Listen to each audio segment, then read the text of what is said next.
should probably just get started. So you're recording now. Great. Good evening. This is the April meeting of the Vermont Citizens Advisory Committee on Lake Champlain's Future.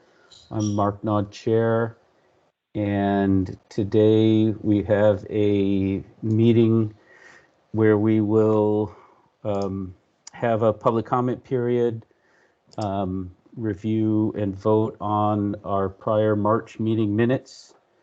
We'll have an update on the Payment for Ecosystem Services program from Ryan Patch, and then the committee will follow up with some discussion on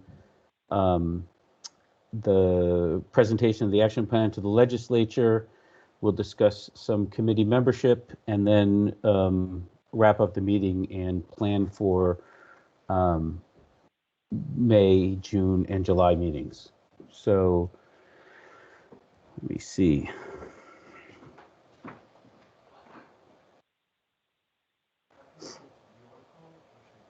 I don't see anyone else. I do see someone on a cell phone, 2720323. If that's someone from the public and would like to make a comment, it'd be great to hear from you now. Hi, Mark. It's Ryan Patch. My computer doesn't really have a microphone that works, so I call in on my cell phone. So got it. Represented Thanks, twice Ryan. here. Sure. Thanks. All right. Well, we don't have a quorum, so until we do, I think we. Does anybody have any comments on our draft meeting summary? Any edits from anyone to date? Have any edits or suggestions on that? So, all right, we'll hold that till the next meeting. And so next is Ryan Patch. We asked Ryan to update us on Payment for Ecosystem Services, knowing that there was some legislative effort to extend the PES program for at least another year.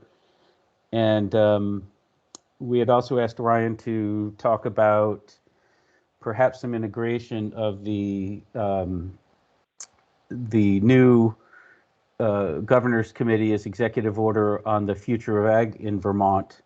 And that's still working its way through its process. So Ryan noted that he couldn't really give us much update on that at this time. So for now, I'll give you the floor, Ryan. Thanks for joining us. And we've set aside about a half hour. As I said, we don't have a quorum, so I think we can just have a conversation and provide an opportunity for any questions from the members.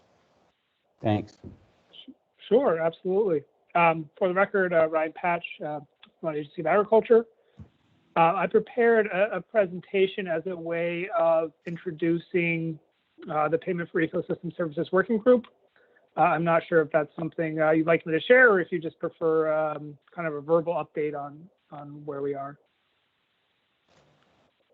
I think that most everyone is aware of the working group. I think we got a short update 6 or 7 months ago. So I think a verbal update on how things are evolving, what's happening with the legislature, and extension of that time, and sort of how things are rolling out for the summer and looking into next year, I think it'd be great. Okay. Happy to do so. In what's now become H420, miscellaneous agricultural bill, there is a provision there at request of the Agency of Agriculture and also the working group to extend the deadline for the final report of the working group until January 15th, 2023. In statute currently, the deadline for the final report is January 15th of 2022. Due to COVID-19 pandemic, the working group did not meet during that time, but now we're back. We've been able to retain the services of a contracted facilitator, the Consensus Building Institute, Pat Field, who helped facilitate the work of the working group the first time around. He's back now, and the working group was able to reconvene, and we're looking to engage in work irrespective of whether or not the extra year of work is granted through the legislative process. H420 did pass the House. It made crossover, and so it's now on the Senate side. I haven't heard any objections to that request, and so we're hopeful that it will move forward, but not for me to say what will happen there. By way of update, the working group has expanded its membership from 11 different categories to 16 different categories as a result of Act 129 of 2020. The addition of those members was a result of the interim report, the now interim report of the working group, which said we've got a lot of important questions and we need some additional voices and additional expertise. The Act 129 of 2020 added these categories of people: a person engaged in farming other than dairy farming, a representative of an environmental organization with statewide membership that has technical expertise or fundraising experience. And I should say Ed Pictovich from Philo Ridge was added for the first category. Heather Furman from the Nature Conservancy was added for that statewide organization with technical expertise or fundraising experience. David Connor is an agricultural economist from University of Vermont, and he was added to fill the role of an agricultural economist from a university or other relevant organization within the state. Juan Alves was added from UVM Extension to fill the role of an ecosystem service specialist from UVM Extension. And to fill the role of a soil scientist, as requested by the working group, Meredith Albers from NRCS Vermont has been added as well. There were some other updates to the membership. The other categories remain the same. However, there has been some changes owing to staffing or capacity reasons for a few different organizations. Scott Magnan is now representing the Farmers Watershed Alliance. Alyssa White is the primary representative for the Gun Institute. Joshua Faulkner is now the primary representative for University of Vermont Extension. And I believe that is the summary of who's on the working group now. You can find that list of members at agriculture.vermont.gov/PES. Let's see. So I shared the working group report last time, the vision, the statement. Really the first year was focused on taking all the co-benefits one can get from managing agricultural cropland well, opportunities for climate change mitigation, water quality improvement, as well as climate resilience and flood resilience, and breaking that down into where can that benefit be derived from, measured, modeled, and then valued. And the working group really settled on focusing on the natural capital found on all Vermont fields, which is soils, and focusing on healthy soils. Hence the name change request, and the name of the working group is now the Payment for Ecosystem Services and Soil Health Working Group instead of Soil Conservation Practice. And so the working group left off in 2019, 2020 with this big question of measurement versus modeling as one large component. The pricing question, how to provide incentives for farmers to adopt these practices, to continue to maintain them, and then also, programmatic construction, how and who should administer such a program within the state. The final report that the working group is charged with is essentially a proposal for how to answer those questions and deliver a recommendation to the legislature on a program that would provide a few defined ecosystem services, correlate that to healthy soils, a mechanism and a price by which to value and demonstrate additionality beyond current state programs that would leverage or value or compensate farmers for delivering the identified ecosystem services, how much that would cost to the state to administer, and then proposals for funding sources is a summary of some pretty explicit charges in statute, most of which came from the recommendations of that 2020 interim report of the working group. So for work planning for the Payment for Ecosystem Services Working Group, there are going to be 2 more meetings this spring. Of course, all of the meetings are open to the public. The meeting this coming week is Thursday, April 15th from 1 to 3 p.m. agriculturevermont.gov/PES for that meeting. But as is common these days in this current digital environment, the meeting will be recorded and posted to that webpage as well, so folks can view at their convenience.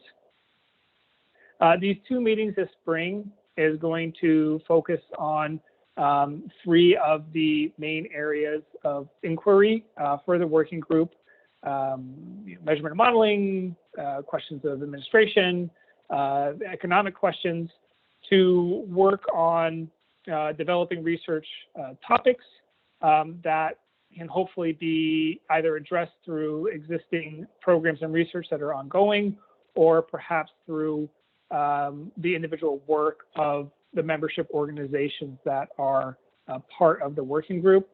And then, once that charge is formalized and decided on after these spring meetings, throughout the summer, work will be undertaken by respective organizations and those charged to do that work, with 3 meetings in the fall, culminating in a report to the legislature.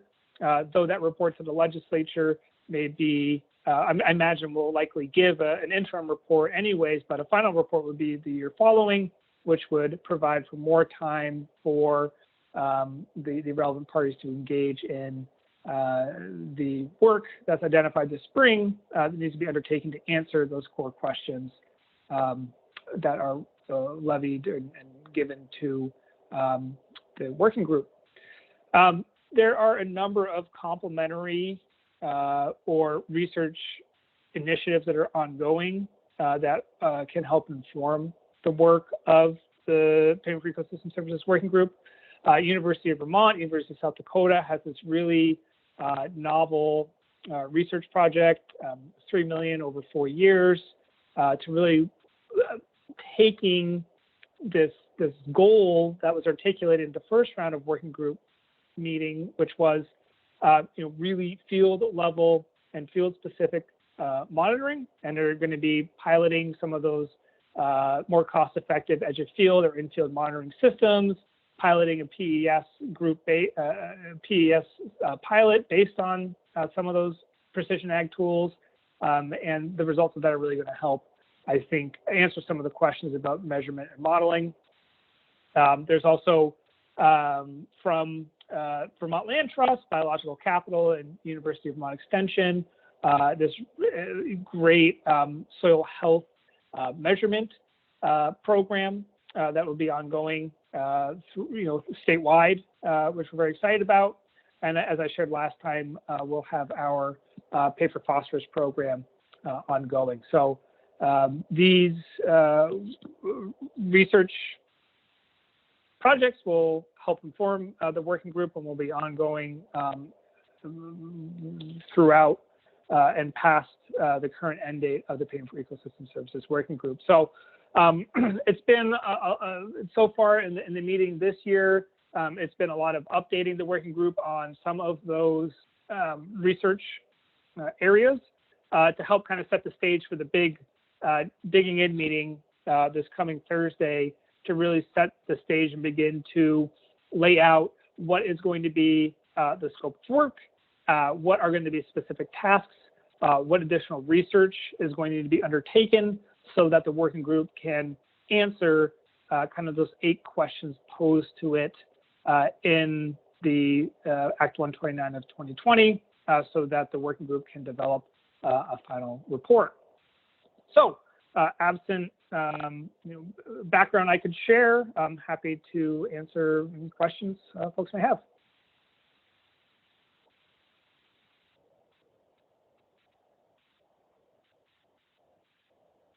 Thanks, Ryan. Just a first quick question. How many participants in that initial round this summer are planned? The Pay for Phosphorus program. That's yes. So the Pay for Phosphorus program, the Agency of Ag, the pilot that we are running this year is funded by a Conservation Innovation Grant, and we have 13 farms signed up for that program at this time. And then we're hoping to have 50 farms apply and hopefully 40 farms enroll when the Pay for Phosphorus program is rolled out, with applications becoming available in early winter, November, December of 2021. okay. David, you had your hand up? Yeah, thanks, Ryan. That was very helpful update. I'm wondering, in terms of the, you touched on the request for, to push the deadline back a year. Could you give a little more explanation in terms of what the work group is thinking and why the request to push the deadline out? Sure. The request to push the deadline out is owes mainly to the fact that before the working group was able to reconvene, COVID-19 in 2020, COVID-19 pandemic hit. Agency didn't have the resources. We were pretty strapped with the moving the dairy relief and other farm relief monies through the agency, and so the working group wasn't able to meet for a year, which is the main reason for or really the only reason for the request is we'd like that year back to be able to lay out the research work plan, engage in that work, and then enable the working group to make a recommendation to the legislature on those 8 specific areas of inquiry they're charged to look into. Thanks. Sure.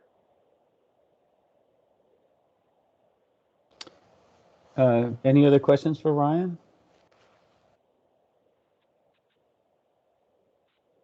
Hillary? Ryan, I went to the last, the soil health work group and soil health and policy work group. Were you at that? It was just like a week ago. I was unable to make that one, unfortunately. So we were discussing, and it sounds like the PES working group is discussing this too. And I actually think on your website, you guys have a lot of this information, but all of the research studies and also the multiple groups that are offering farmers some kind of compensation for soil health tests and things on their farms. We were just noting that we're going to need to compile all this information somewhere for people who are providing services to the farms so we can keep it all straight. So I just wanted to give you a heads up that probably somebody will be reaching out to you about that. Absolutely. There's a lot going on in this space. It's very exciting. We just to speak from the agency perspective, we are doing our best to coordinate with as many groups out there as possible that are engaged in this. We are meeting, of course, with the Land Trust, and we're trying to get a farm enrolled in their program as well as the Pay for Phosphorus program. We're collaborating with the UVM Extension and GUND on their soil health testing because that's part of our BEST program. And then it seems in Donna Rizzo's project at UVM, there's another potential nexus there in the Pay for Phosphorus. They're obviously doing that monitoring stuff with the University of South Dakota, but there exists an opportunity with the Apex-based farm prep model to potentially be one part of their paired study. So definitely welcome, folks that are engaged in this to reach out so we can do our best to connect and share information, because we all got to pull together on this and try to answer questions in a timeline that meets the goals of the farm groups, and I think the needs of the state to be able to put forth kind of an understanding of soil health benchmarking, the delta, the potential for capacities to change soil carbon levels or derive other benefits. That we definitely have to work to put that all together. And I think the working group is interested in trying to play that role as well. That's great. And then with your farm in our area with the Pay for Phosphorus program, we'd love to kind of go through that with them. So if you, I guess, just keep us posted if you need anything from them. Absolutely. Okay, thanks so much. Thanks, David. Yeah, Mark, a quick question for you. Assuming Ryan's willing, he's on the Climate Council, and he and I both serve on a subcommittee of the Climate Council focused on agricultural and ecosystems that is supposed to, on a really rapid timeline, turn around a set of recommendations that will be turned into a report to the public, the legislature, the governor, I suppose. And anyway, there is some intersection between, so I imagine there's some intersections between the work of the Payment for Ecosystems group and the Climate Council work. I don't know if we have time for that discussion, but if you were willing, is there time for a little bit of discussion about the intersection of those? Yeah, sure. If Ryan's willing, I think absolutely. I can imagine that they don't have some integration, and eventually whoever's going to manage it is going to be working with whoever's managing the Climate Council recommendations too. So, sure.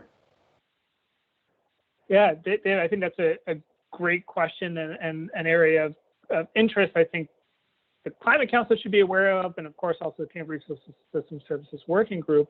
My first initial comments would be that the vision of the Payment for Ecosystem Services Working Group is perhaps a bit more broad for the co-benefits that can be derived from the good management of ag soils, not just climate greenhouse gas mitigation from ag soils and agriculture, but also other opportunities for resilience and adaptation, and more broader potentially some water quality benefits as well. That being said, through the lens of greenhouse gas emissions and climate change, making management decisions to affect that also has co-benefits. So it certainly does go both ways. And I know, and from my vantage point, the Climate Council is very focused on a holistic accounting of many of the considerations that go into the recommendations that may come out of the Ag and Ecosystem Subcommittee to then be transferred to the Climate Council for consideration. So I think just simply from my view, it's all about the soil, right? That's for both groups. Of course, that's not always fair because methane digesters and other technical adaptations are also on the menu for agriculture as a way to address agricultural emissions or greenhouse gas emissions. But I think one of the most cost-effective avenues to look at the goals of the working group and the charge of the Climate Council to come up with recommendations for mitigating ag emissions and also all the other adaptation and resilience benefits is focusing on how to improve soil health, or organic matter levels, and how to really measure those changes and then be able to scale that up for accounting that can be reflected in both the ag emissions inventory as well as another menu of programmatic recommendations that the state could or should engage in to build that resilience to protect downstream infrastructure. So I think that there is a lot of a good nexus there. Don't know how specifically to get into it other than, there's a lot of tools out there. A Carpe tool using Comet Planner, which I think is a useful kind of broad strokes tool to look at. Hey, if we adopted no-till cover crop rotation on all of our fields in Vermont, what would that look like for the ag emissions profile? Would it be able to mitigate enough or not? But there's a whole host of other tools and methodologies to try to make some of those estimates to inform the recommendation of either group.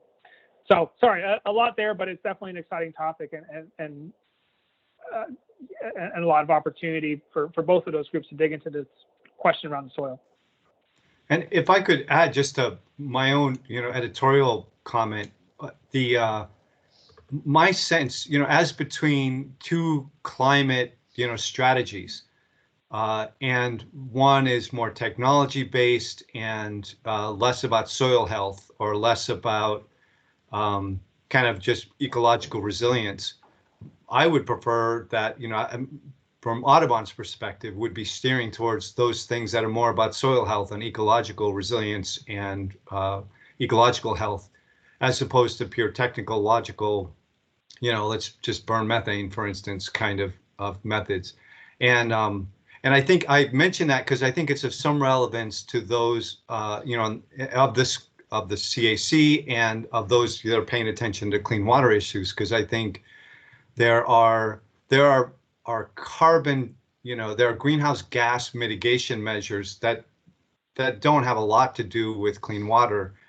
And if we're going to think about how to invest public resources or what kind of regulatory decisions we're making, I think there's some value in the CAC being at least a knowledgeable about what those choices are and looking, because there may be opportunities to weigh in with policymakers in a way that steer them in a direction that achieve both, that optimize the mutual benefits of some of the solutions that can also be implemented by farmers.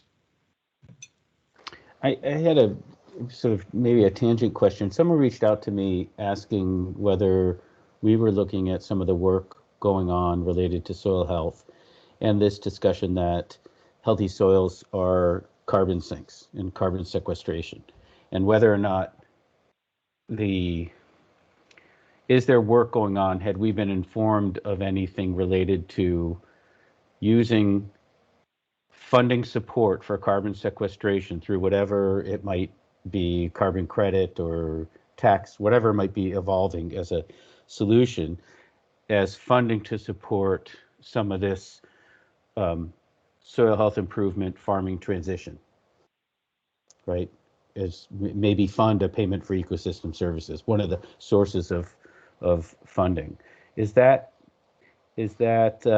I guess is carbon sequestration part of any monitoring as a component of the PES soil health monitoring? And adjunct to that was a lot of folks saying that some of the early estimates are a little out of whack, and is there benchmarking for what forest carbon sequestration or ag soils improvement sequestration look like?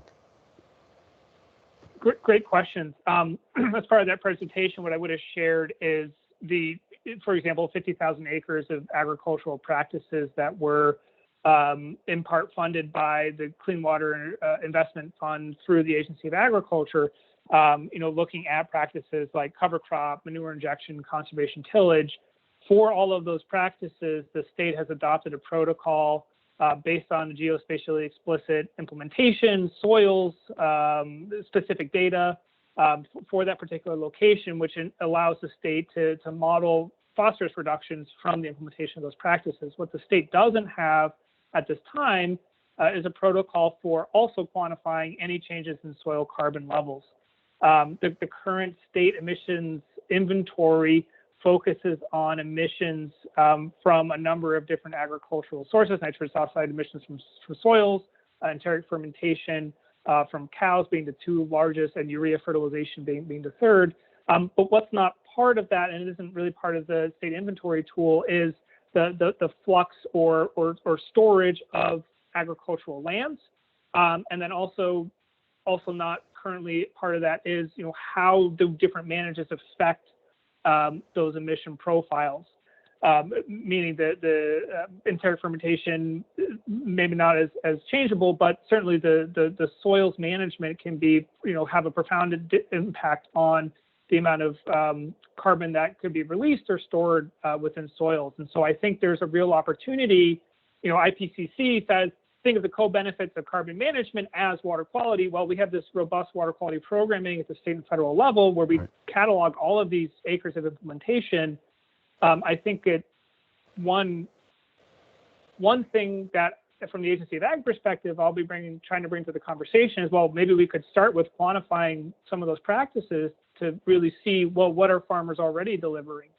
And to speak specifically to Vermont, I know, and I don't know if this is about the benchmarking, but Heather Darby has shared both in the Senate and House Ag committees, as well as the presentation of the farmers watershed groups, some of the research she's been doing on organic matter levels in soils in Vermont compared to the rest of the state. And nationwide, maybe you have a 3 to 4% organic matter.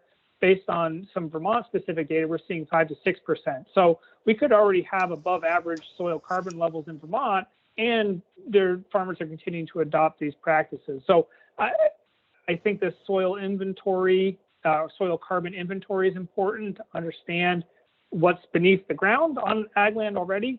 Forest, of course, is another area where there's that question as well. And then coming up with a protocol to catalog kind of these management or less costly field-based practices, agronomic practices, as a potential avenue into this conversation to understand, well, what's our current level of implementation getting us? How much would farmers need to do to meet their targets for that 90% by 2050? It is, I think, some of the work that the Climate Council Subcommittee will be looking at. Thank you. Thanks. Anything more for Ryan while we have him? We get to have just sort of a conversation since it's a small group of us, and it's a rare opportunity to have focused time like that. All right. Well, Ryan, thanks again. We appreciate you making the time today, and thanks again for the great update. And we'll look forward. We'll share the link to the most recent program, your most recent meeting, and the information you have for the next one too. So. Great. And I'll just paste that link right into the chat here. Oh, perfect. Thanks. And please reach out with any questions, and appreciate the opportunity to share an update and have a conversation. All right. Well, thanks. Enjoy the sun. My pleasure. Thanks. You too. Thanks, Ryan. Thanks. Okay. Let's see. Next on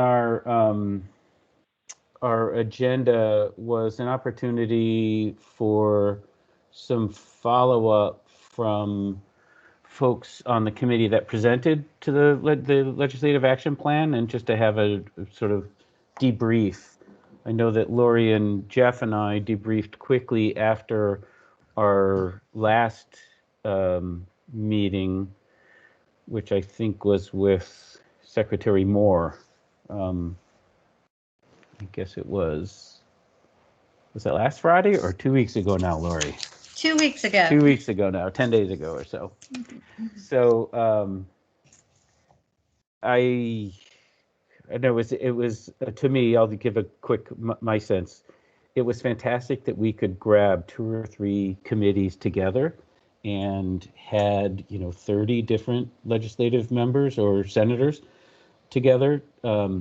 So the Zoom meetings made it logistically that much easier to be able to share that.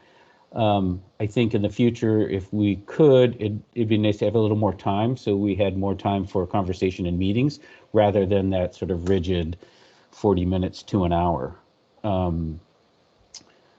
I thought the presentations went really well. I really appreciate and thanks to everyone who was there and available to share. Hillary, Wayne, Jeff, Lori, and Bob, I think, were presenters at the various meetings.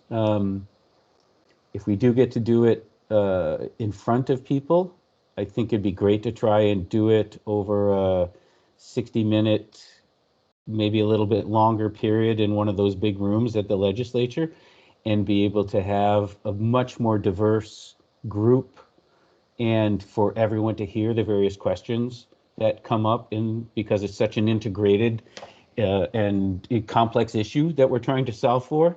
And so having money committees and ag committees and net resource committees all in the same room together might be helpful as we're thinking about some of the bigger picture multi-year issues that we were bringing up. I thought some of the questions were great and fairly well received, and we didn't spend a lot of time trying to explain who we were, which had been my experience in the past, that we spent almost half our time reminding legislators of our specific roles and duties. And so I think the introduction letter and some of the prep work gave us a little more substantive time to have some good conversations. Lori or Hillary or Wayne, you guys, thoughts? Sure.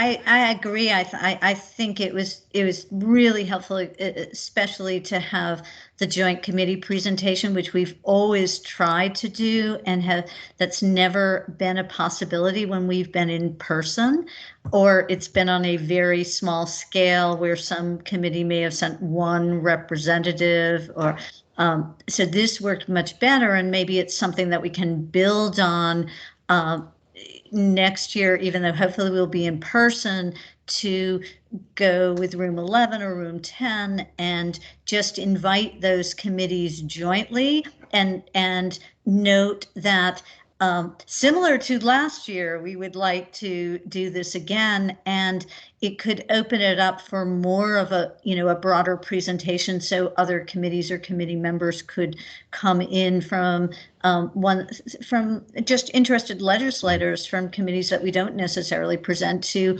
and that we might also try and do some sort of just forum or open house, if you will, for legislators where we will be around, whether we try and get the card room or something, so that we can be available just as a presence on lake issues for the rest of the day.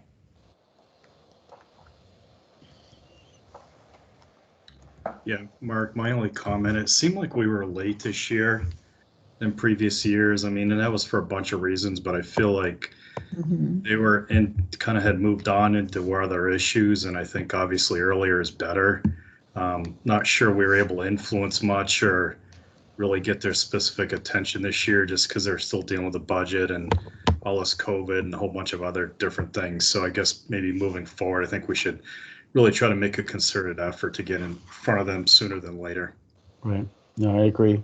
I do think, though, that it seemed to me that a lot of while a number of issues have come up and are in the legislature, and I'd like to get a read from folks on what is happening in various pieces of legislation, that the COVID focus, even as late as April when we were at our last meeting, was the predominant focus. And there were only a few things, and it was like 420 giving an extension to the Ecosystem Services Working Group was it was sort of an omnibus, all things natural resources or something, I think was the bill moving through. So I agree. I think trying to have something and begin planning for late January or February is more effective. Well, I'll just add that this is I think a somewhat unique, well, not somewhat, this is a unique year. We came off of a really, there's such a late finish to the last biennium, such a fair amount of stress around environmental issues, particularly Act 250, level of exhaustion, newly formulated committees on environment in both the House and Senate. And in some ways it was a chance for those committees to step back and do some learning. And so I think the way that this rolled out was probably, well, and on top of that, we didn't have a really clear agenda either. So I think all of those things combined to making sense.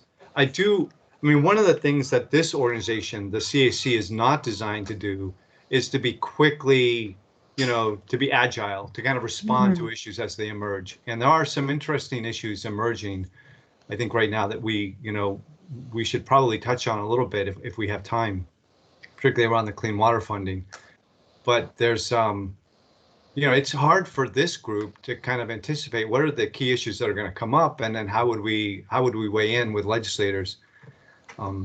Anyway, all of which is, I completely agree. We should, doing it sooner is better. Both our internal work to make sure that we have a clear agenda and set of messages, and then second to work sooner to get those into key committees. I've always thought in an ideal world we would do what all the advocates are doing, which is they're spending their fall, the late fall anyway, talking to key legislators, including committee chairs, to make sure that we're engaged with them to help structure the agendas that they're going to take on, as well as then being scheduled in to provide testimony early on in the session. Yeah. Carol? Well, that's what David just said is exactly what I was thinking. It's really now too late. It's over. The thing to do is almost, if we go at this time of year, to say, we know that the session is really, just about over.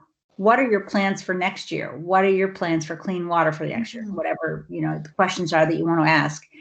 And then that's right. We should know what our legislative agenda is before the fall, and then want to work with individual legislators on the committees of jurisdiction, and then tell them what we need. Because then I know the Democrats get together in December, and they do it's an open meeting. They do a priorities listing, and if the priority is clean water funding, which it was a couple of years ago, then, and we can get enough people to say that that's a priority, then that rises to the top. That's how I did it. My first term, I thought we need clean water funding, and I thought it wasn't really moving. And I thought, oh, I can call people before that December meeting and tell them to say that clean water funding is their top one of their top couple of priorities. And that's what I did, and it came out as a top priority for the caucus. So that's what we have to do. We have to have it come out as a top priority. So we really have to know with bullet points exactly what we're asking for, exactly, and then push for that. Hillary, did you have any thoughts on your participation this year and what you heard? I'm just always struck by the group and the sort of diversity of knowledge that the members hold. And so I can remember being at some of the meetings and just being glad that there were, a couple of us at those meetings, because the questions were all across the board, on the different topics. So yeah, I thought it went pretty well. There wasn't really a specific ask, and so maybe that sort of primes, for next year if we have something specific to come in and have an ask. Yeah, well, I think, I think it's just what stood out for me was perhaps the infrastructure investment as COVID funds are emerging. Investing in infrastructure, whether it's natural or developed lands, was strong.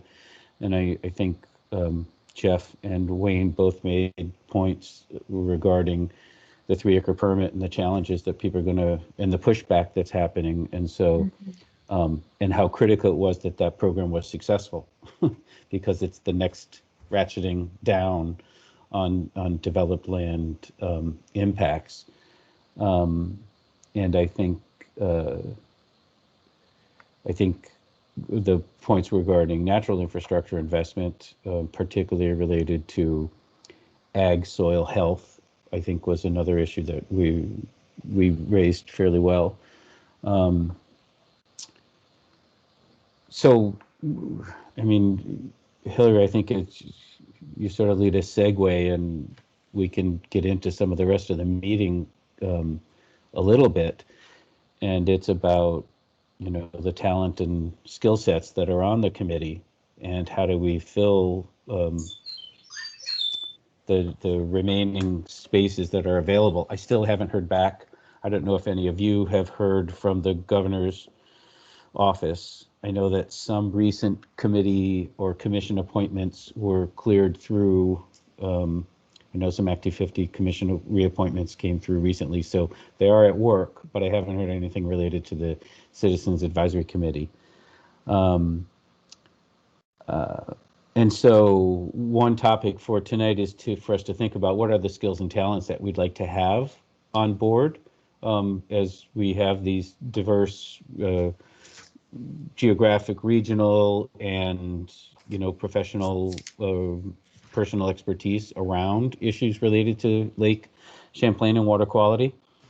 And as we're building towards that, our July retreat that we've held, I think would be really great if we focused on, what David and Carol were saying, that if we really sort of tighten up reflection on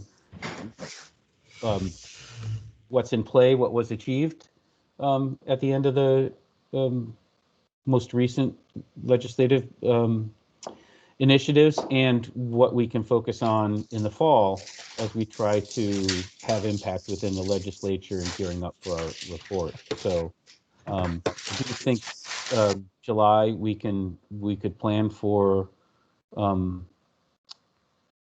having that targeted bullet point of issues that we'd like to address, and also a chance to hopefully welcome new members and have a full cohort, and hopefully have meetings that don't have failed quorums.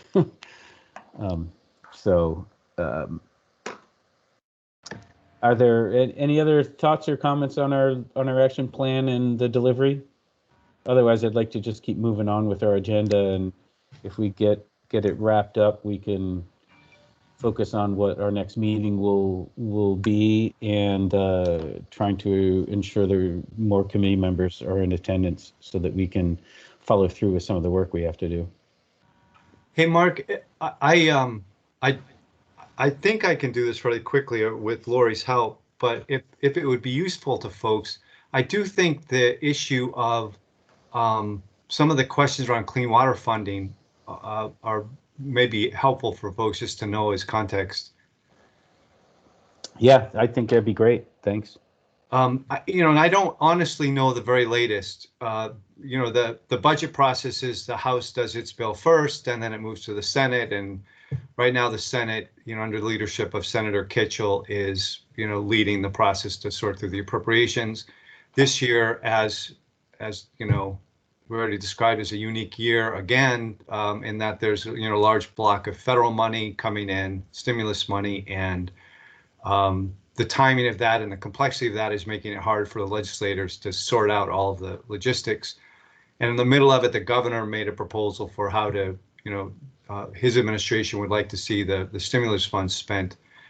So I don't know that there's any clear directions, but a couple of things that are related, somewhat unexpectedly.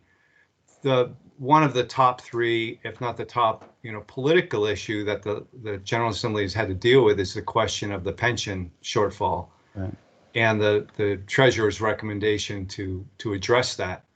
And one of the ideas that the House came up with was to shift funds from the Clean Water Fund to address the shortfall in the pension fund, and then to make up for the gap in clean water funding by using some of the stimulus dollars to do that.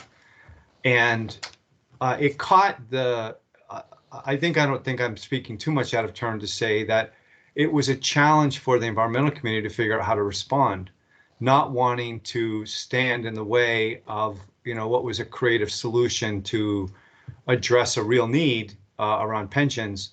But at the same time, the precedent of not responding when the legislature shifts money that so many of us fought for so many years to develop the sources of funding and revenue into the Clean Water Fund, and to have those shifted to another purpose was a real challenge.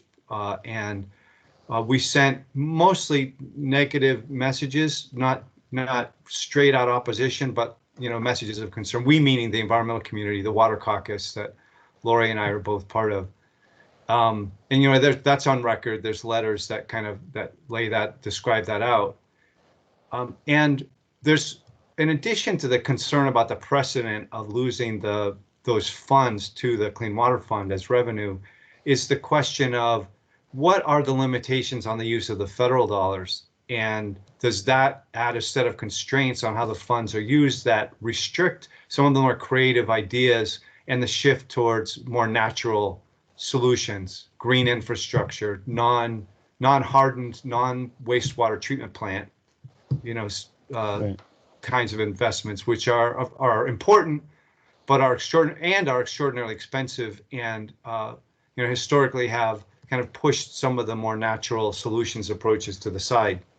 So I share all that not to answer it or to suggest that there's a clear position that the CAC should take on it, but more just it's and not that we could influence that set of questions at this point anyway, but I do think it's important for us to know about it, given our long history as a group of advocating for those clean water revenues. And we may need to spend some time on this summer after we know how the budget turns out to regroup and decide how we want to respond to whatever the legislature does. Yeah, Lori, did you have something? No, I just reiterate the importance of that, and that being an agenda item for the retreat.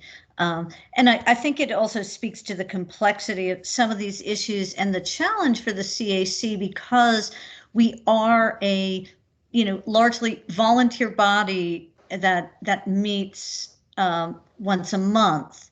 And so it's hard to stay as engaged on these issues, certainly on, as they are, some of them are very fluid, particularly this year. But I think that's also what we want to, we have to figure out during our retreat too, particularly if we're talking about somewhat of a change in approach of how we would go about things, a change in calendar. And I think that it's really important for everybody on the committee going forward to feel like a mutual sense of ownership over that. So it doesn't just think like we all sign on to something and then it falls into the chair and vice chair's lap. We need to be clear about what we see as the expectations for the CAC going forward and how we can all play that role.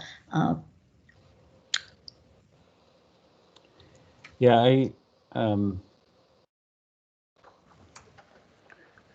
it is a bunch of work. This week we have two more meetings with our steering committee, and it's there's a bunch of work to do to keep the committee moving along. I'm really happy that Katie's joined and is getting her feet underneath us, and I'm not sure how her role might support some of that coordination on these sort of timely legislative issues yet. I think as she just continues to make these connections in her work with Sarah, she might be able to carry a little bit of that, but I think it's unclear just how much her role with New York too. So I do think that our time in July would be well served focusing on sorting out what this adjustment of calendar and a little shift of intent. And I appreciate the call that we're sort of all in and everybody's carrying some of that load and bringing it back to the committee. I know that our conversation with Secretary Moore, my sense as she talked about funds and the administration was that they were very tentative until there was clear understanding from Treasury on how those funds could, what the flexibility, what are the parameters of that they were even seemed a bit hesitant about their own choices and potential uses, let alone legislative budget goals and the shifting. It is, it goes back to when we made some incremental success a number of years ago, and then it seemed like it was just a shift of staffing, right? We wanted 13 new staffers to support water quality funding, and it was just a sort of a shell game of people being moved around. We didn't get any incremental work and to focus on lake water quality issues, and they were just sort of taken from regional wastewater engineering or something. It'd be nice for us to have a year or two of just focused, committed funding, focused on what we were really wanting to accomplish, without continued adjustments or maneuverings. And again, it's complicated and interrelated, and there is a whole suite of issues in pension and education funding, et cetera.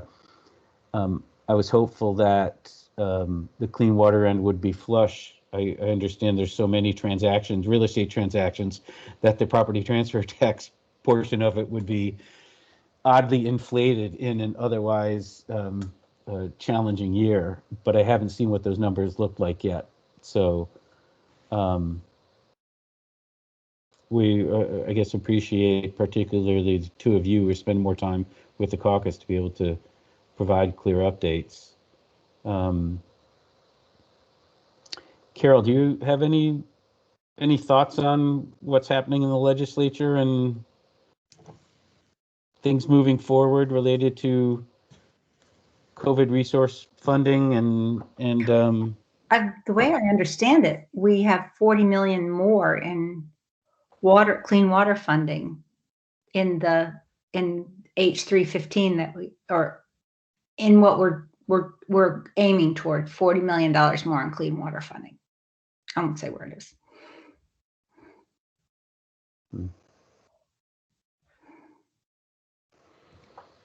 But I'm concerned. It's a lot, and I don't know what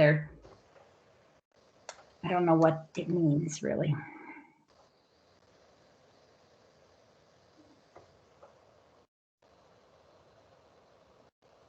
Are you muted, Wayne? Yeah, so we've been watching that pretty closely with a couple different organizations I'm involved in, and there's a lot of money coming out. Of course, some of it's going directly to the communities. Still trying to figure out what the restrictions and how the money can be spent. The thing we're watching, I think we're a little concerned about where some of the public infrastructure money is headed to and what it's specifically earmarked. For example, there's a bunch going to village wastewater systems, which I think some of us don't necessarily agree is a wise, good investment when it's kind of neglecting some of the aged infrastructure and some of the other needs out there. And then likewise, I think there's a chunk of money targeted to CSO work too. So I think some of us are just going to watch and make sure it gets kind of moved and pushed to some of the areas where the greatest need is. I mean, it's all water quality related, to some extent, but we just want to make sure the money's pushed and spent where it's most needed and beneficial. I hear a lot about water and sewer upgrades. Yeah. In the town and village centers. I mean, I think it's confusing, for legislators, who are not immersed in the sense of the public generally. Clean water funding sounds like clean water funding. And, if the amount for clean water funding is going up, then what's to complain about? It seems kind of petty for someone to say, well, there should be more even. But in fact, I do think that the spirit of the economic stimulus dollars and the COVID relief funding is to invest in hardened in some of the more structural and infrastructure needs. As Wayne suggests, some of the neglected wastewater treatment plant, drinking water plant, collection system issues that have long been neglected. There's an opportunity here to really make an investment in that. It shouldn't be seen as an opportunity to disinvest from some of the strategies that we've worked so hard to build, which are to create funding sources that are for the kinds of clean water protections that are not already covered by state revolving fund loans, or that can't be bonded for through local, municipal, and paid for by local municipal wastewater fees. And so I think that's, and I'm not suggesting that I think that this is decided or that I even understand it. It's complex. I don't have enough time to be in it, given my current role. I just know that these are important questions and difficult questions for the legislature to struggle with. And the CAC, I think, is gonna want to, once the dust settles a little bit and we figure out what actually happened, to figure out what happened and decide on balance what were the pros and cons of that set of decisions. Yeah, And I've just heard a lot of folks concerned, a lot of money flowing in, and how are we really trying to assure that it's going to high quality, impactful projects today that can keep things moving along for improvements in water quality, and that things don't get lost in the shuffle of, sort of borrowing from Peter to pay Paul while we're in this COVID response period. It is all very confusing. Hillary? I'm wondering if at the July retreat, I don't know if this group is kind of mixed on their opinion about the 3-acre rule and whether some of this clean water funding should go toward those projects or not, but maybe it would be good to know that. If we have any recommendations about that funding. From what I've seen for the next through 2022, there's not very much funding available right now for stormwater projects on the 3-acre sites. And I think it's only for public sites, design on private, but implementation on the public sites. So that may be something we want to talk about, because I think if this federal funding comes through and it's capital funding, that type of work would be eligible. But I don't know if we as a group would have a recommendation or not about whether we'd want to see more funding toward that or not. Well, I certainly think I think that'll be a prominent topic of conversation in July, is understanding where we are with the implementation of the 3-acre permit, because people will be deep in the middle of it over the next months, and hopefully we'll have an idea of whether there's flexibility in funding moving towards it. Lori? I think there's so much on the table and a lot of complexity, and I think we are going to have to really have part of this a discussion of that meeting structure too, and even be thinking, I don't know if it's a 2-day retreat that we have, or our June meeting, we are getting lots of updates to lead into the retreat. I think that there's going to be a lot of information that we're going to have to process, and we're not necessarily going to be ready to make recommendations in the retreat, because there's so many big items there that we're going to have to get updated on. So I don't necessarily have have a specific structure in mind. I'm just not sure that our usual approach is going to work. I had some thoughts on our retreat, depending on the flexibility and timing and, COVID variants and capacity to meet and that sort of thing.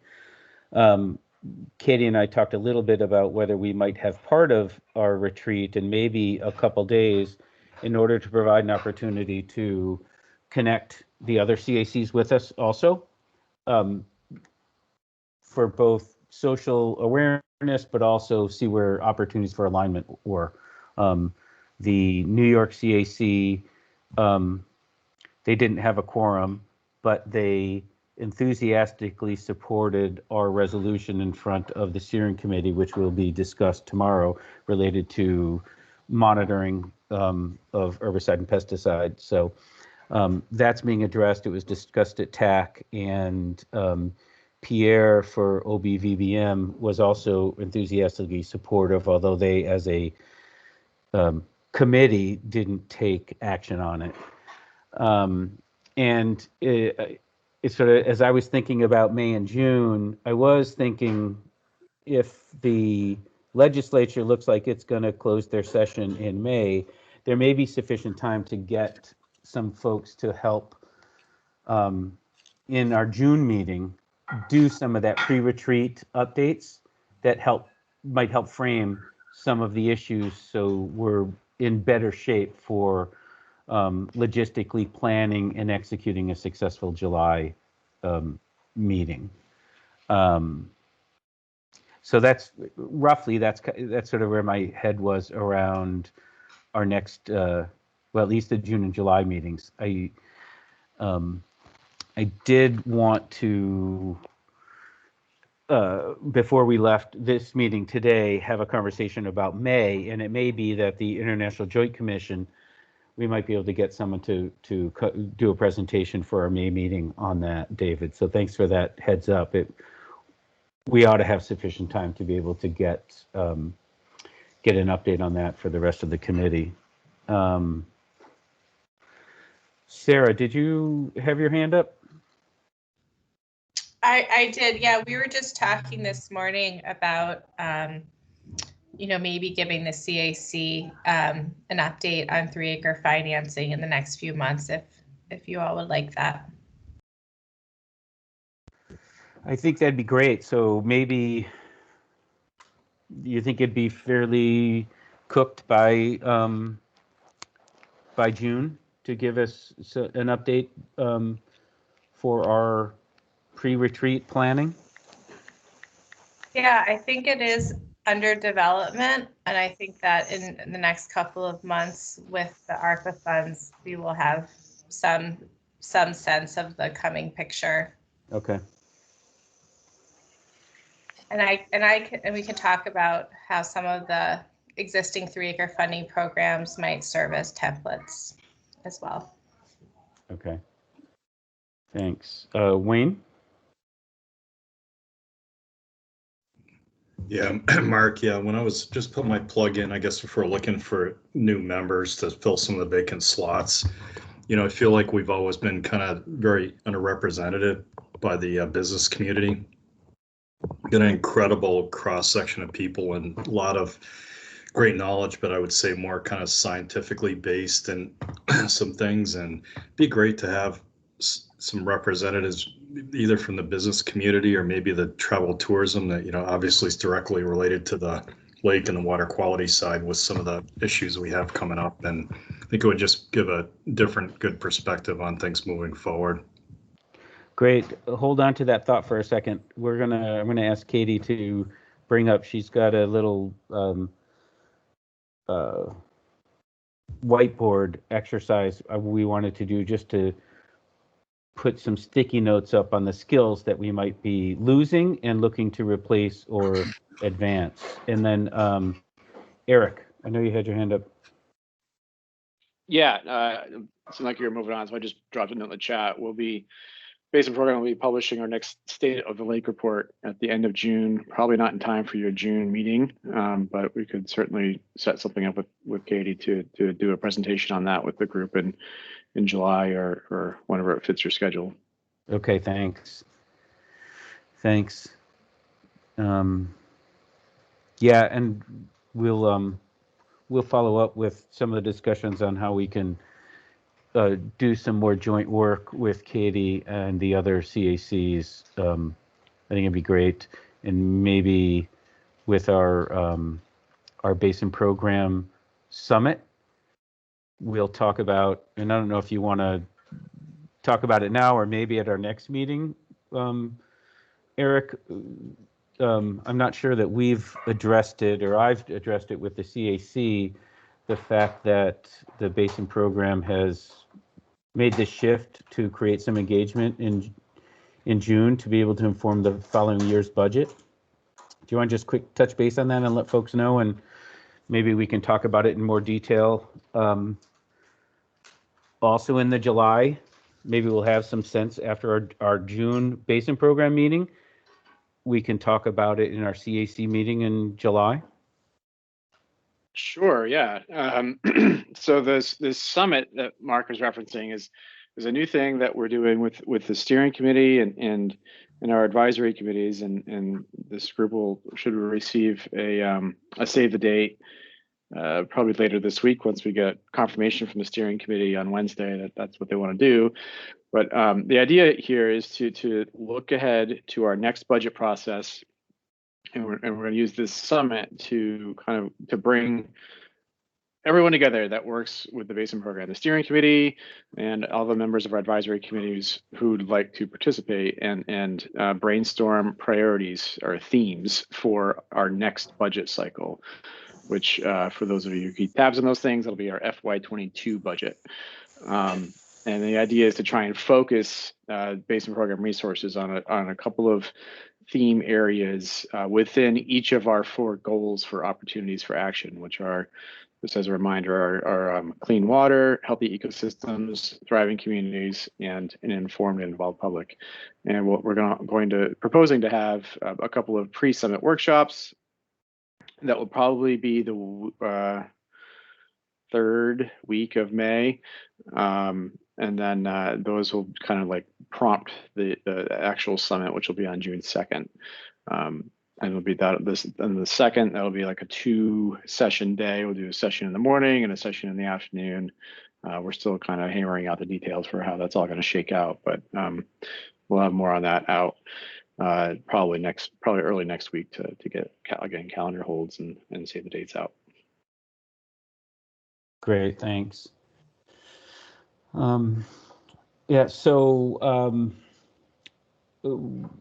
topics are for today for membership and governance moving forward. One of the things was the coordination of the various CACs, and then more pertinent was getting our members reappointed, and then looking to fill some memberships, committee positions that are either have been vacant for over a year or are becoming vacant. As most of you know, Bill Howland has asked to step away, and so we're losing his long expertise on lake and as an environmental scientist, and David's work with Audubon. We're losing his broad skill sets and deep engagement, although I think he promised that we could always call him and ask him to weigh in when we can. So Katie created this whiteboard, and I guess we can add a gap in expertise right away with Wayne's comments is sort of general business expertise or the business community. What we wanted to do is just focus on what are the expertise or stakeholder interests that are represented, and what are gaps that we might want to fill. And so this was just sort of a broad brush at trying to figure out what types of folks we might then seek to recruit, and then what that recruitment process might look like. And I think for now, I think an opportunity to just identify what are the other skill sets we'd like to see. I know historically we've looked at regional representation around the basin, at least on the Vermont side, and then tried to have good representation across the skill sets and the various stakeholders that might be involved. Kate and I added a few more today, and so it's just open to what does anybody have anything that they want to throw out there that they think would be good to add to the conversation and the talent that we have on board. Sorry, my computer is going really slow, but I see someone's hand popped up. I don't know who it is. I'm just going to make a quick comment. If you have opened the link in the chat that takes you to this virtual whiteboard, and you're more than welcome to add your own sticky. Hopefully I have the right screen sharing right now, which is just this fourth item on the bar here, and you just type it in and then you move it to the appropriate, either gaps or current expertise. Apologies if I did not, fully represent what you bring to the committee. I was just going off of the general descriptions we had in the member manual. So if there are other interests or perspectives or expertise you'd like to highlight that you already bring to the committee, you're free to add that to the left side of the board as well.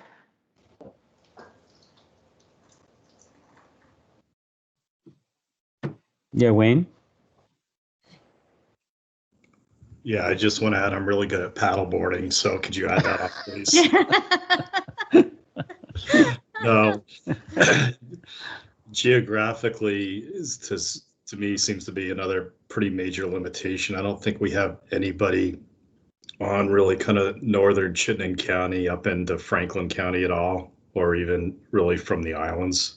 No, there's just me and the islands. Oh, that's right. Sorry, Mark, I forgot. No, that's okay. South Hero, is that part of the islands? It's kind of. Some people think not, but yeah, we often had, and Bill was from Alamont, and so he brought that deep island representation, and we don't have any real strong Northeast Kingdom, or I'm sorry, Northern Franklin County representation anymore. We did have that for a number of years. And then, we've got a few folks, more than usual, from certainly down Rutland County. And I don't know, Eric, you're not Addison County, are you? Oh.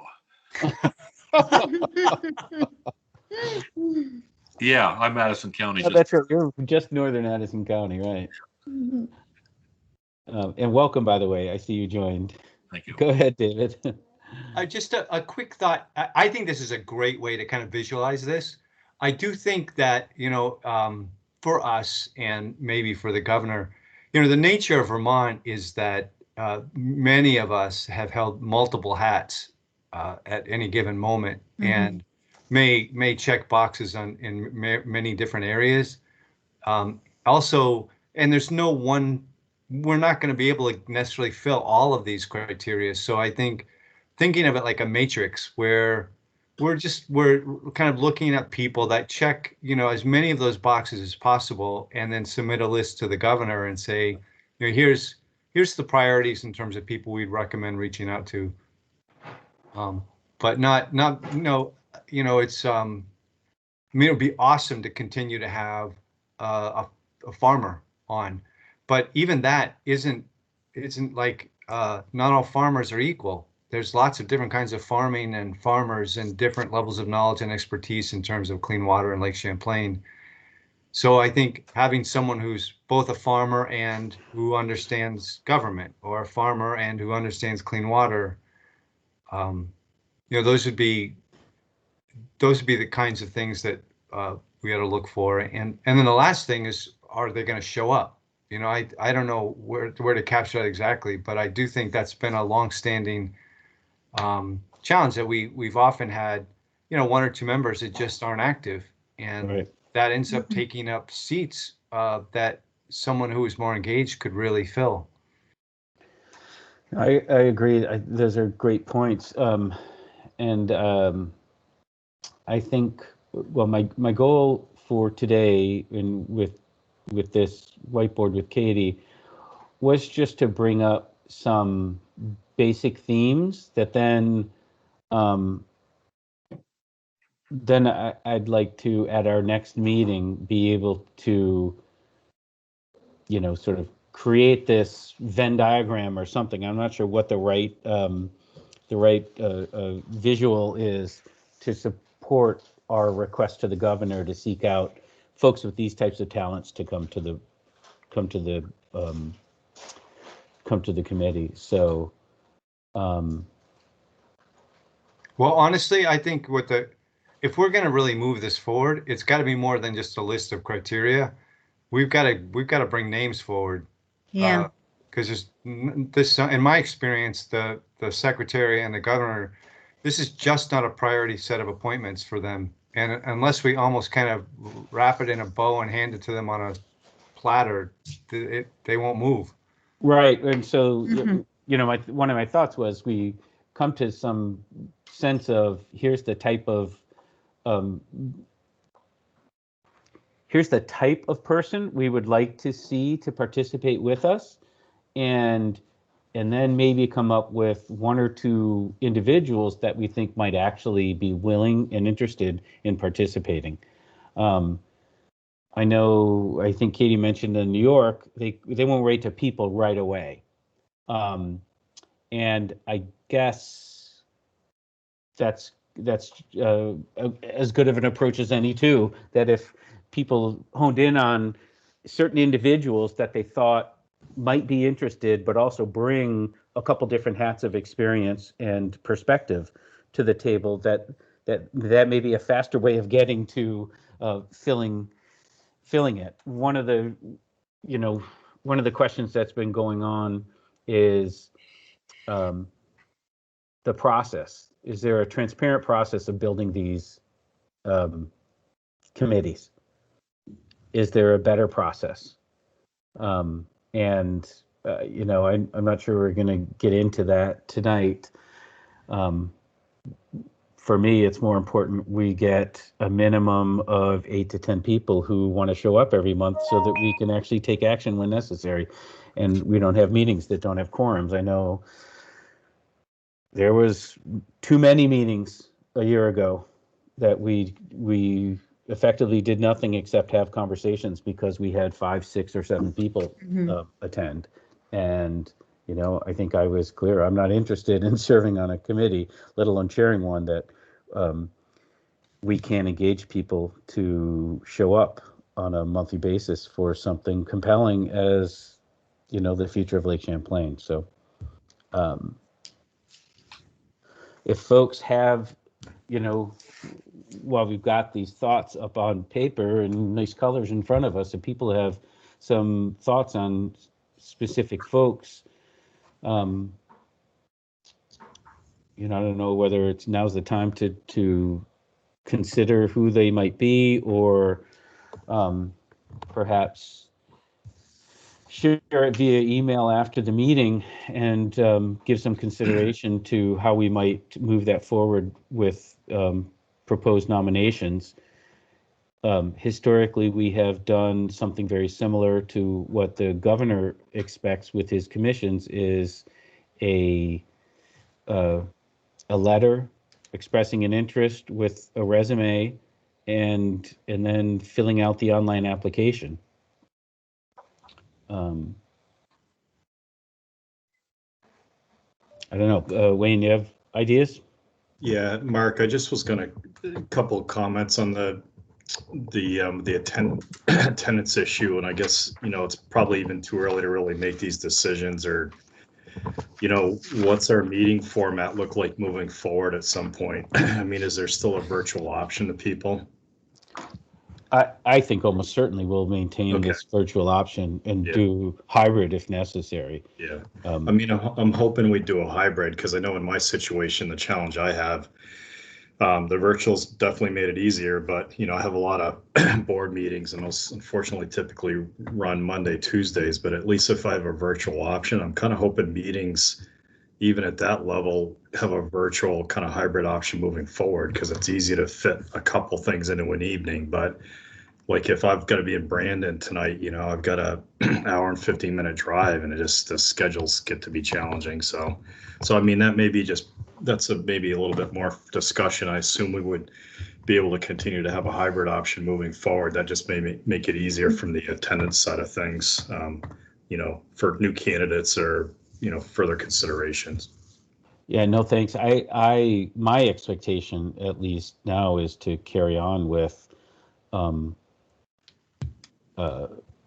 this option both for meeting attendance for members, but also for far easier attendance by members of the public, and just looking for more citizen engagement. So I think it's worked well, and the planning and zoning and the other municipal meetings that I've been involved with, I think they're going to continue moving on with this type of hybrid. Some are still meeting in person, which is amazing, but I think they're going to work with this hybrid model too. It's just breeds better participation. It's a little clumsy at times, but I think we're all finding our way to get through it and not be completely exhausted by staring at screens all day. Lori?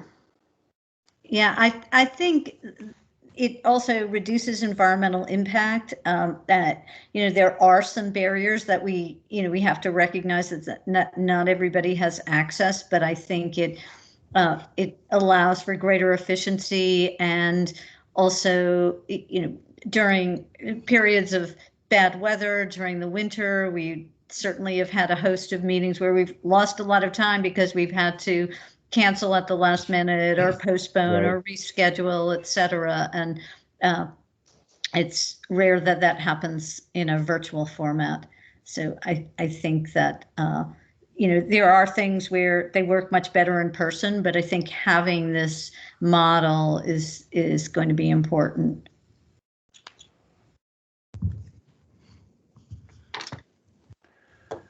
Yeah, no, I haven't heard from anybody that expects us to move to solely in person or maintain it. My sense, when there's enough people that hope to be able to implement a hybrid model, right? That actually sitting down in front of each other will be welcome at some point, and being able to meet. I'm hopeful that we can have in person, that our retreat is in person in some nice place where we can hang out and walk around outside and have a little more social context too. So, I'm just noticing it's 6:45. I wanted to, well, Katie shared that live document. Let's keep working on that. If people have specific names and thoughts related to it, I think now is the time to begin to focus on that. And as David said, we'll deliver a package with a bow on it and a specific request to the secretary and the governor. I just want to touch base on May meeting date, which looks like it would be May 10th. And then June 14th. And let's leave July until, let me see what New York CAC, Quebec might be doing, and see whether and how we might be able to get a space. I heard Preservation Trust is not opening the lake house, and I had this fantasy of like, what a perfect place for us to have a retreat, since they're going to be keeping it for their, I'm not sure what they're going to do, but it's not going to be a wedding event center. So I think it'll have some increased flexibility and availability. So do May 10th and June 14th, does that work for everybody for our next meetings? Initially, my thought is May 10th is to reach out for an IJC update. Are there any other topics or themes we'd like to try to plan for that meeting? I think that's a really good one. If David, do you feel like that's a good time in terms of your subcommittee group? I'm on a different group and we haven't set up our spring meeting yet, I don't think, but it would be great to get Bill's input into that, but yeah. but I don't think there's a good time. There's so many different things swirling around out there. I someone who's has a bigger perspective of what all the different spinning wheels might have a better sense of it. But I think May 10th is, from my perspective, a perfectly fine time. In some ways, I'm interested in hearing what else is going on. I just get these little glimpses into the reports that I get to review. Yeah, I think it's going to take the whole meeting, it would take more to go over that and update on that whole schedule and where are the decision-making pieces too. Because I mean, I feel in some ways pretty siloed, and I'm in the public outreach component of it, and like, so I think, yeah, I don't think we'd have time for anything else on our agenda but the IJC update in that meeting. Eric, can we connect and touch base with May Kate and get a sense from her? She might be able to provide some insights and help us build a program for the May 10th meeting. Yeah, Katie and May Kate and I can get together and figure that out. May Kate at the moment is busy preparing a few things for the steering committee and also her master's defense on Thursday this afternoon this week. Right. So maybe, Katie, we can wait until Monday. We'll talk to her next week. Yeah. Okay. I'm sure she'd be happy to chat with us next week, though. Okay, great. Hey, Eric. Is that me? Yes. I think too that as far as our membership thing, at each one of the next meetings, we should devote at least a little bit of time going over new members, because if we just keep kicking it down the road, we've seen what's happened in the past. Right. And even if it's only 5 or 10 minutes, I think it's worthwhile, because it's again, I just don't want to see it kick down the road. No, I agree. And I hope that in between meetings that there can be some ongoing conversations, just as people are thinking about roles, positions, interests, experience, and maybe some individual people. And let's try to build a group of good candidates that we can make a specific referral for. So, yeah, I agree. Thank you. Hey, Mark, just a random thought that just occurred to me. I was, and it's true that we have, I think legitimate frustrations with folks that consistently don't show up. All of us have at any given moment, issues that keep us away from being able to participate in a voluntary board like this. But I want to do a special call out to the legislators and an extra special call out to Representative Odie. This is a particularly challenging time of year for them. So I'm sympathetic with those members of the General Assembly who did not show up, and all the more appreciative that Representative Odie has carved out this time at such a hectic moment in the session. Hear, hear. Thank you. Thanks, Carol. Okay, Lori.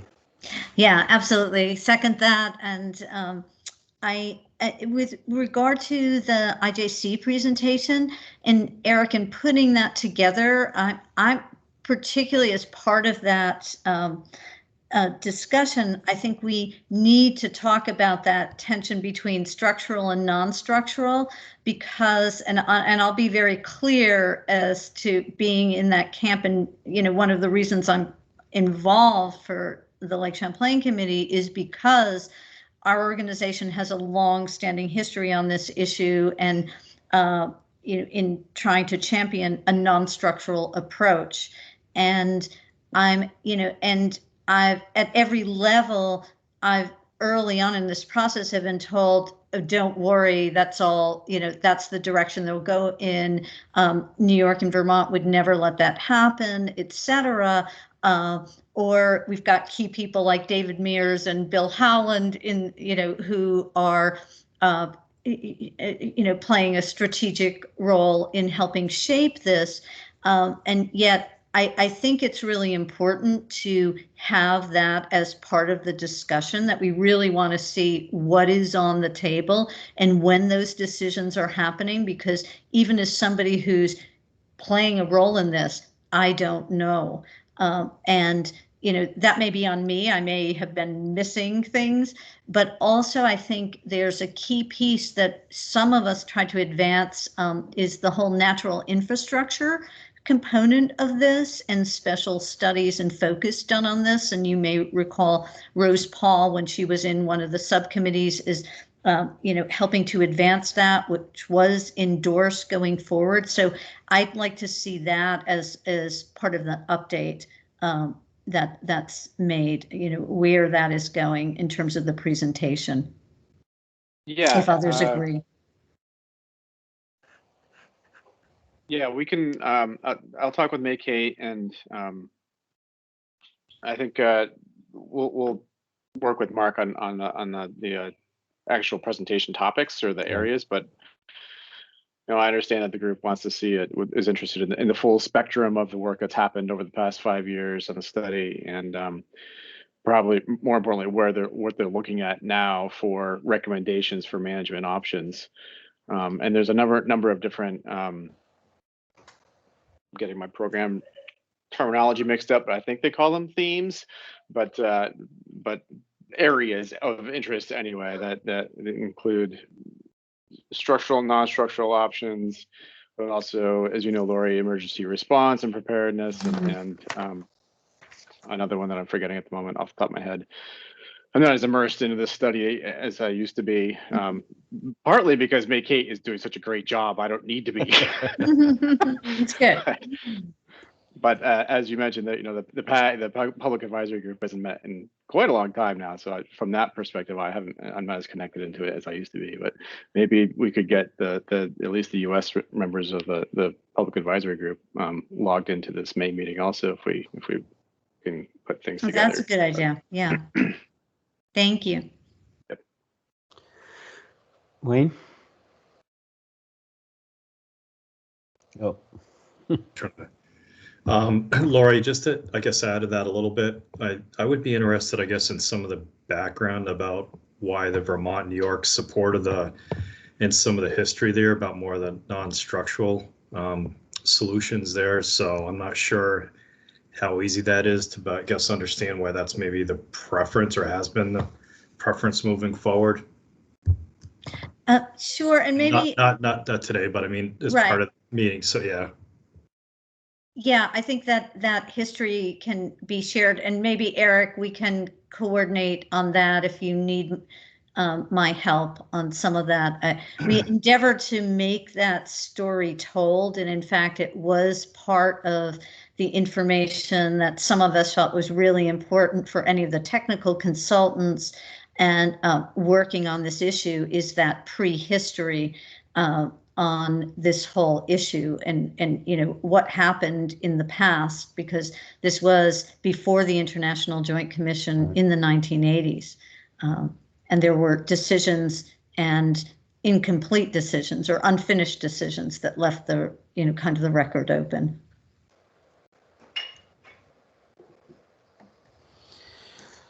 Okay. Anything more before we wrap up? I've got a quick couple minutes to take a bio break before I have to get to a 7 p.m. and have an incredibly long day. Anything else before we move on to the next? I'd appreciate folks reaching out again with thoughts on thematics of folks filling these membership roles, and would be enthusiastic attendees, and individuals if folks are already noodling on specific people that they think might be good candidates, and start building that soon. And then May 10th, IJC, June 14th, we'll focus on 3-acre funding as at least one component of it, and we'll be certain to include discussion on memberships and hopefully have some consensus to move forward with a proposed slate of candidacies, I guess. We need to vote on chair and vice chairmanship.